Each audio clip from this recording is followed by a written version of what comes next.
क्या क्या ऐसे ट्रेडर्स की कल्पना की जा सकती है जिन्होंने कभी अपना नाम या चेहरा तक नहीं दिखाया और सिर्फ एक स्क्रीन के सामने बैठकर करोड़ों कमाए हैं? मेरा मतलब उन लोगों से नहीं है जो टीवी पर आते हैं या सोशल मीडिया पर कोर्स बेचते हैं। नहीं नहीं, बिल्कुल नहीं। मैं बात कर रहा हूँ उन गुमनाम योद्धाओं की जो शायद अपने घर के किसी कोने में बैठकर बिना किसी तामझाम के वॉल स्ट्रीट के बड़े बड़े दिग्गजों को मात दे रहे हैं। सही बात है। आज की जो हमारी गहरी पड़ताल है वो जैक डी श्वैगर की किताब अननोन मार्केट विजार्ड्स पर आधारित है। ये किताब ऐसे ही कुछ छुपे हुए स्टॉक मार्केट जीनियस की असली कहानियों और उनकी सोच को सामने लाती है। और यहाँ सबसे दिलचस्प बात पता है क्या है? क्या? कि इन लोगों का कोई रेज्यूमे नहीं है, कोई मार्केटिंग टीम नहीं है, कोई इंस्टाग्राम पे ज्ञान नहीं बेच रहे। हाँ। उनकी सफलता का एकमात्र सबूत है उनका ट्रेडिंग अकाउंट। बिल्कुल। हमारा मकसद भी आज कोई ट्रेडिंग टिप खोजना नहीं है, बल्कि उस मानसिकता को समझना है, वो सोच जो इन सब सफल लोगों में उनके अलग अलग तरीकों के बावजूद एक जैसी है। और ये किताब उन्हीं ट्रेडर्स के इंटरव्यू पर आधारित है, मतलब जिन्होंने $10,000 या उससे भी कम बहुत छोटी रकम से शुरुआत की। अच्छा। और आज करोड़ों का पोर्टफोलियो बना चुके हैं। कोई ऑप्शंस में माहिर है तो कोई स्विंग ट्रेडिंग में, तरीके बिल्कुल अलग। लेकिन जब लेखक ने उनकी सोच को कुरेदा, उनके माइंडसेट को, तो एक हैरान करने वाली बात सामने आई। और आज हमारी कोशिश इसी की तह तक जाने की होगी कि रणनीतियां इतनी अलग पर सफलता का मूल मंत्र यानी उनका सोचने का तरीका वो लगभग एक जैसा क्यों है। बिल्कुल। और ये सिर्फ ट्रेडिंग के लिए नहीं है, ये तो किसी भी उस फील्ड के लिए एक जरूरी सबक है जहां क्या कहते हैं अनिश्चितता और जोखिम शामिल हो। तो चलिए सबसे पहले और सबसे बड़े सबक से शुरू करते हैं जो इस किताब की नींव है। वो ये है कि असली लड़ाई किससे है, बाजार से या खुद से। जब हम ट्रेडिंग के बारे में सोचते हैं तो दिमाग में चार्ट्स, ग्राफ, ये सब आता है। हाँ, न्यूज़, दूसरे ट्रेडर्स। हमें लगता है कि हमें बाजार को हराना है, लेकिन इस किताब का हर एक विज़र्ड एक ही बात कहता है, एक ही बात, कि उनका सबसे बड़ा दुश्मन बाजार नहीं था, बल्कि उनके अंदर बैठा डर, लालच और अधीरता थी। बिल्कुल। ये तो पूरी सोच को ही पलट देता है। इसका मतलब जो लोग घंटों तक टेक्निकल एनालिसिस सीख रहे हैं वो शायद गलत जगह मेहनत कर रहे हैं। हाँ, एक तरह से तो यही मतलब है। देखिए, ये एक बहुत गहरा मनोवैज्ञानिक बिंदु है। सोचिए, बाजार पर नियंत्रण पाना लगभग असंभव है। सही बात है। कोई भी 100% यकीन के साथ ये नहीं बता सकता कि कल मार्केट ऊपर जाएगा या नीचे। True. लेकिन आप किस चीज पर नियंत्रण पा सकते हैं? अपनी भावनाओं पर, अपनी प्रतिक्रियाओं पर। Exactly. जब बाजार गिरता है तो डर लगना स्वाभाविक है, जब ऊपर जाता है तो लालच आना भी स्वाभाविक है। ये सफल ट्रेडर्स कोई सुपर ह्यूमन नहीं है जिन्हें ये सब महसूस नहीं होता। फर्क बस इतना है कि वो इन भावनाओं को पहचानते हैं और उन्हें अपने फैसलों पर हावी नहीं होने देते। मतलब कुंजी बाहरी दुनिया को समझने में उतनी नहीं है जितनी अपने आंतरिक अनुशासन को मजबूत करने में है। बिल्कुल। ये लड़ाई खुद से जीतने की है, बाजार से नहीं। ये शतरंज के उस खेल की तरह है जहां आपका सबसे बड़ा प्रतिद्वंद्वी कोई और नहीं बल्कि आप खुद हैं। ठीक है, तो अगर लड़ाई खुद से है तो इससे जुड़ा एक और बड़ा सवाल उठता है। बताइए। अक्सर लोग, खासकर जो बाजार में नए हैं, वो एक ऐसी जादुई स्ट्रैटेजी की तलाश में रहते हैं जो हमेशा काम करे, एक होली ग्रेल फॉर्मूला। हाँ, ये बहुत होता है। लेकिन ये किताब कहती है कि ऐसी कोई परफेक्ट स्ट्रैटेजी होती ही नहीं है। नहीं होती। किताब में एक बहुत ही सरल लेकिन शक्तिशाली फॉर्मूला दिया गया है। एक औसत रणनीति प्लस मजबूत अनुशासन इज इक्वल टू लंबे समय में सफलता। सच कहूं तो ये सुनने में बहुत ज्यादा सरल लगता है। हाँ, लगता है। क्या वाकई एक औसत सी रणनीति से असाधारण नतीजे मिल सकते हैं? ये सवाल बहुत वाजिब है और इसका जवाब भी इस किताब का सार है। चलिए इसको थोड़ा और खोलते हैं। हाँ। एक उदाहरण से समझते हैं जो किताब की सोच को दर्शाता है। कल्पना कीजिए 2 ट्रेडर्स हैं, ट्रेडर ए और ट्रेडर बी। ठीक है। ट्रेडर ए के पास एक जीनियस स्ट्रैटेजी है जिसका विन रेट 90% है, यानी उसके 10 में से 9 ट्रेड सही जाते हैं। वाओ। और दूसरी तरफ है ट्रेडर बी जिसकी स्ट्रैटेजी बहुत साधारण है, विन रेट सिर्फ 60%। तो कागज पर तो ट्रेडर ए ही जीतेगा। बिल्कुल, लेकिन एक फर्क है। ट्रेडर ए में अनुशासन की कमी है। जब उसका ट्रेड मुनाफे में होता है तो वो डर के मारे जल्दी निकल जाता है कि कहीं मुनाफा चला ना जाए। अच्छा। और जब ट्रेड नुकसान में जाता है तो वो इस उम्मीद में बैठा रहता है कि बाजार पलटेगा और छोटा नुकसान बहुत बड़ा हो जाता है। और ट्रेडर बी के पास वोहे जैसा अनुशासन है। उसने एक नियम बनाया है कि वो हर ट्रेड में अपनी कुल पूंजी का सिर्फ 2% ही दांव पर लगाएगा। ओके। जैसे ही नुकसान 2% पहुंचता है, वो बिना सोचे समझे ट्रेड से बाहर। और जब उसका ट्रेड सही जाता है तो वो उसे तब तक चलने देता है जब तक मुनाफा नुकसान से कई गुना ज्यादा ना हो जाए। अब 1 साल बाद जब दोनों का हिसाब देखेंगे तो हैरान करने वाली बात ये होगी कि ट्रेडर बी अपनी औसत स्ट्रैटेजी के बावजूद ट्रेडर ए से कई ज्यादा अमीर होगा। क्यों? क्योंकि उसने अपने बड़े नुकसान को होने ही नहीं दिया और अपने छोटे मुनाफों को बड़ा बनने का मौका दिया। यही उस फॉर्मूला की असली ताकत है। मतलब दुनिया की सबसे अच्छी रणनीति भी बिना रिस्क मैनेजमेंट और अनुशासन के बेकार है, बिल्कुल बेकार। तो जब हम कहते हैं मजबूत अनुशासन, इसका मतलब सिर्फ नियमों पर टिके रहना है। पर ये इतना मुश्किल क्यों होता है करना? क्योंकि ये इंसान के स्वभाव के खिलाफ जाता है।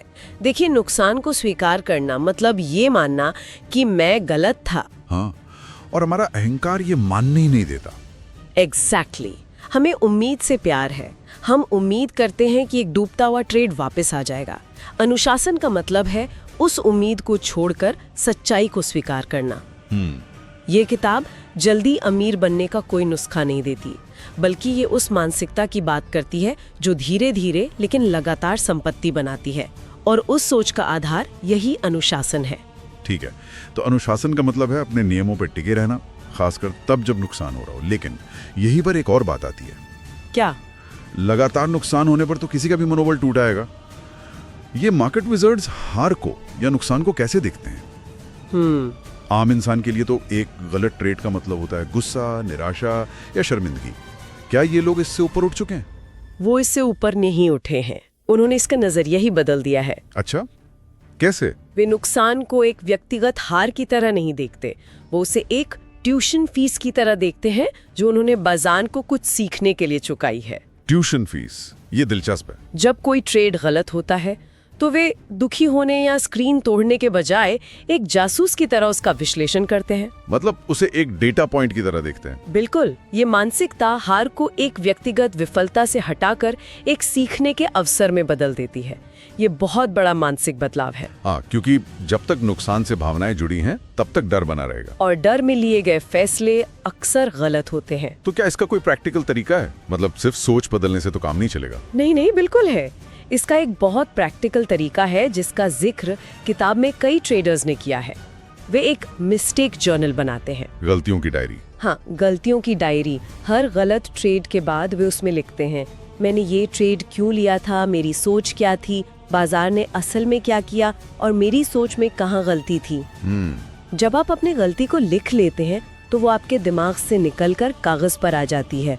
अब वो आपकी बेइज्जती नहीं बल्कि एक केस स्टडी है। सही बात है। जब नुकसान सिर्फ एक नंबर या डेटा बन जाता है तो उससे जुड़ा डर खत्म हो जाता है और एक ठंडे दिमाग से सीखने की प्रक्रिया शुरू होती है। सोर्स में एक बहुत शक्तिशाली लाइन है, बाजार आपको इतना नहीं सिखाता जितना आपकी अपनी गलतियां। और सफल ट्रेडर वही है जो अपनी गलतियों को सबसे पहले पहचान ले। मतलब वे एक वैज्ञानिक की तरह काम कर रहे हैं, जहां हर असफल प्रयोग भी कुछ न कुछ सिखाता है। हाँ, और अगले प्रयोग को बेहतर बनाता है। ये नजरिया तो वाकई कमाल का है। और जब कोई अपनी गलतियों से इस तरह सीखना शुरू कर देता है तो मुझे लगता है एक और गुण अपने आप विकसित होता होगा। कौन सा? सब्र। क्योंकि आपको पता है कि हर मौके पर कूदना जरूरी नहीं है। आपने बिल्कुल सही नस पकड़ी है। इन सभी ट्रेडर्स में एक और बात कॉमन है और वो है बेमिसाल धैर्य। हमारे दिमाग में तो ट्रेडर की छवि होती है जो दिन भर स्क्रीन से चिपका रहता है, हर मिनट खरीद बिक्री कर रहा है। हाँ, हमें लगता है कि ज्यादा एक्शन का मतलब है ज्यादा पैसा। लेकिन इस किताब में कई सफल ट्रेडर्स हफ्ते में सिर्फ 1 या 2 बार ही ट्रेड करते हैं। कुछ तो महीनों तक कोई ट्रेड नहीं करते। वो सही मौके का इंतजार करते हैं, न कि हर मौके पर चौका मारने की कोशिश करते हैं। लेकिन यहाँ एक दिक्कत है, जब बाजार हर दिन ऊपर नीचे हो रहा हो और आप बस बैठे देख रहे हो, तो क्या ये फोमो यानी मौका छूट जाने का डर पैदा नहीं करता? ये इंतजार करना तो बड़ा मुश्किल काम होगा। इन ट्रेडर्स ने इससे कैसे निपटा? ये एक शानदार सवाल है। उन्होंने फोमो से निपटा नहीं, उन्होंने फोमो को ही एक सिग्नल बना लिया। सिग्नल? वो कैसे? उनके लिए जब फोमो की भावना आती है तो ये इस बात का संकेत है कि वे भावना में बह रहे हैं, तर्क से नहीं सोच रहे। ये उनके लिए एक रेड फ्लैग है। अच्छा, ये क्वालिटी ओवर क्वांटिटी का बेहतरीन उदाहरण है। वे जानते हैं कि बाजार हर दिन पैसा कमाने का मौका नहीं देता। कभी कभी सबसे अच्छा ट्रेड होता है कोई भी ट्रेड न करना और अपनी पूंजी को बचा के रखना। बिल्कुल। ये ट्रेडर एक शिकारी की तरह होते हैं जो घंटों या दिनों तक सही शिकार का इंतजार करता है। वो हर हिलते हुए पत्ते पर गोली नहीं चलाता, वो अपनी ऊर्जा और गोलियां बचाता है। हाँ, और जब बिल्कुल सही मौका आता है तो पूरे फोकस के साथ वार करता है।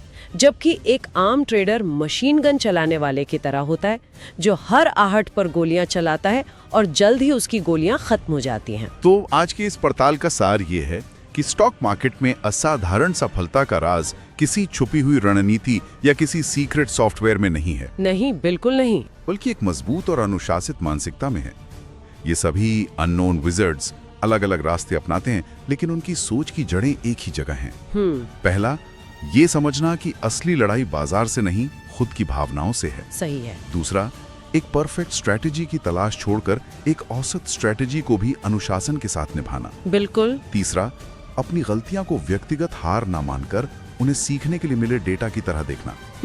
और चौथा, सही मौके के लिए एक शिकारी की तरह धैर्य रखना। हाँ, यही वो गुण हैं जो इन गुमनाम जीनियस को बाकी दुनिया से अलग करते हैं। बिल्कुल।